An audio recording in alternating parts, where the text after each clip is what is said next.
So it will help me, and I think it will help you if you've got your Bibles open at page 75, Exodus 17. You join us here at Rephidim in the desert of Sin, where we've seen some extraordinary scenes today. The Israelites have been in the desert for just a short time over the last few days. God has miraculously given them both food, manna, quail, and then when they arrived here in this desert region, there was no drinkable water.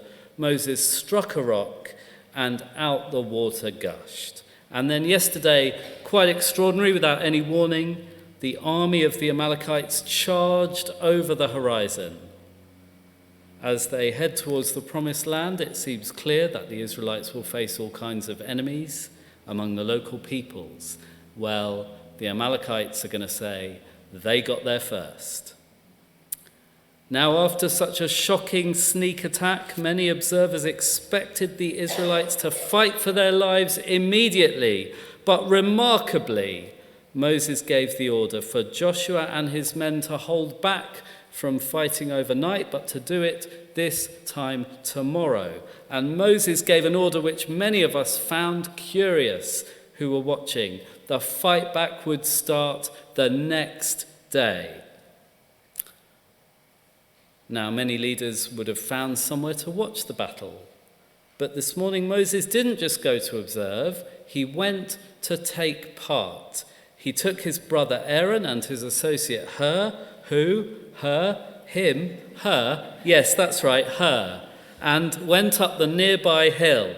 At the top of the hill, Moses cast an imposing figure over the battle, his hands held up to heaven, holding the powerful staff that proved so instrumental in bringing the plagues on Egypt just a few short weeks ago. Those of us watching were agog. In the valley, the Israelites and the Amalekites fighting it out. On the hilltop, Moses holding his staff aloft as the battle wore on. It was clear that the Amalekites were feeling the pressure as they took more and more casualties. But the Amalekites were not done. These desert people are hardy. As the elderly Moses grew tired, he lowered his hands. He needed a rest. And suddenly God's enemies had the advantage. They seized the advantage, fighting back harder than ever and beginning to turn the tide of the battle. Was it the sight of the great leader Moses getting tired which spurred them on? Was it the power of God's staff that was diminished when it was rested on the ground? And then even more remarkable scenes as Moses' companions, Aaron and Hur, that's right, him, brought a stone up behind Moses so that he could sit down. Then they lifted up his hands to keep them steady. And incredibly, with the staff of God once again held aloft, the battle once again began to go the Israelites' way. At last, as the sun began to set, the final victory of God's people was something we saw, overshadowed by their leader's hands held up for him by his helpers. It is a decisive victory for God's people over their enemies. What then can the Israelites take away from this remarkable couple of days? Well, it seems clear that God himself is fighting for the Israelites. The Amalekites and all of the people living just miles ahead of them in the promised land would do well to reflect on this battle. Is it an indication of the oncoming storm? Could it be that one day people will wander around those lands without ever having heard of the Amalekite people? One day people might think an Amalekite is a little fossil that you find in the ground. Clearly, Moses is keen to press home to the Israelite people that the battle belongs to the Lord. He has written the story on a scroll so that everybody will remember it. And he's also built an altar to worship the Lord. So Moses is leading his people in remembering and in worshipping. I wonder if that's important. I wonder if Moses might also be reflecting on delegation. The great leader of the people has always relied on his brother Aaron. He's the one who does the talking. He was there from day one of his ministry in Egypt. And today, he needed his help to do something as simple as keeping his hands held up in the air. God gave Moses something important to do, and he gave him everything he needed to do it.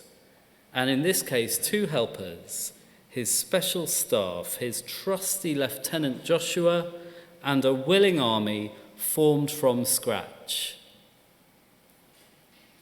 God's people may well reflect on these remarkable events thousands of years from now, perhaps in a far-off land, in somewhere called Woking.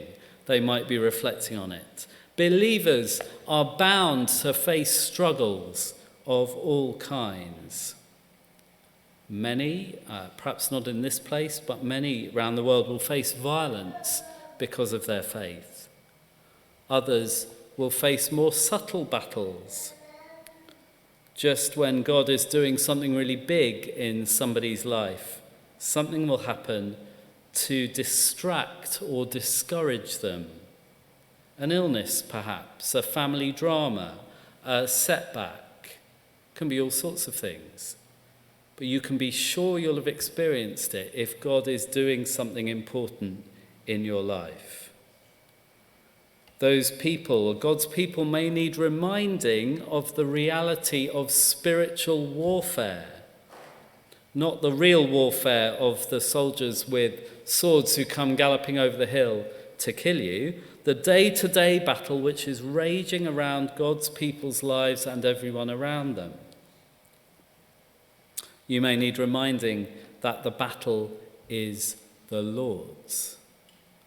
When all seems lost, look up to your inspiration. See his hands raised up and understand that it will come out right in the end. There are many situations in life where things aren't right and they don't feel right in this life. But if things aren't right, then it isn't the end. God's promised rescuer will always bring rescue.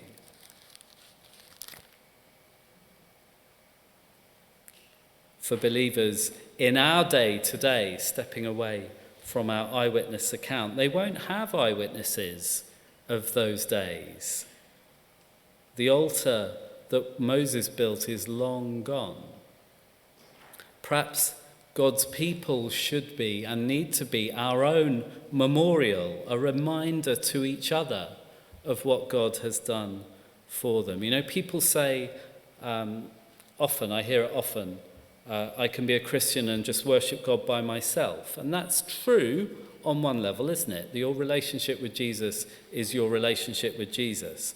But that's not a picture we get anywhere in the Bible of someone just having faith by themselves. We only get the picture of people having faith together and enjoying that together, reminding each other, encouraging each other about what God's done, spurring each other on, worshipping together. In our own stories, we see the story of God's rescue. When we get to know each other, we understand what our rescuer has done for us. I see what he's done for you, and you teach me what he's done for me, and what he can do in situations that seem utterly hopeless. Inspired by the example of Moses' helpers, we can see how we are gifts to each other, to help each other. I wonder who might be holding your arms up today, or whose arms you might be holding up. So much for Rephidim. The battle is real, for all of God's followers. The battle is the Lord's, and he fights for you. And in the battle, he's given you each other to remind you of his rescue by another person up on a hill, his hands held to heaven.